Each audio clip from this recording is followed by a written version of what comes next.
మనకి అనవసరమైనటువంటి పైన ఉన్న ప్లాస్మాని ఇప్పుడు ఇంజెక్షన్ ద్వారా తీసేస్తున్నాం. చూడు, ఈ పైన ఉన్నదంతా కూడా మనకి అవసరం లేదు, అది నేను తీసేస్తున్నాను.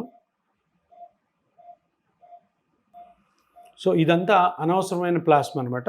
ఆ మిగిలిందేమో మనకి పిఆర్పి, అది మనము ఇప్పుడు తీసుకోవాలి. ఇది ఒక నీ జాయింట్కి ఇది పిఆర్పి, ఇది ఇంకో నీ జాయింట్కి,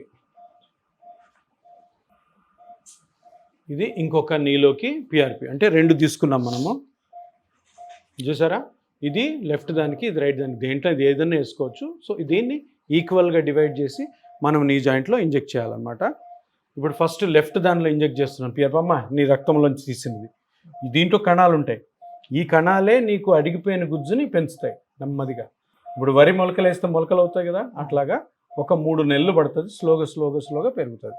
సో దీన్ని ఇప్పుడు మనం ఆల్రెడీ అక్కడ చూసాం కదా, అక్కడ మనము కాంట్రాస్ట్ ఇంజెక్ట్ చేసి చూసాం కాబట్టి అక్కడ కరెక్ట్గా గుజ్జు అరిగిందని మనకు తెలిసింది కాబట్టి అక్కడ మనం ఇది ఇంజెక్ట్ చేస్తున్నాం. సో ఎటువంటి నొప్పి లేకుండా లోపలికి నెమ్మదిగా మొత్తం వెళ్ళిపోయింది. షూట్, అది కూడా కరెక్ట్ స్ప్రెడ్ అయింది, చూసారు జాయింట్ అంతా. సో ఈ విధంగా పిఆర్పి అయిపోయింది. సో సూది అయిపోయింది. ఎటువంటి చీమ కుట్టినట్టు కూడా మన స్వరాజ్యం గారికి లేదు. దీన్ని నెమ్మదిగా తీసేస్తున్నాం, అయిపోయింది.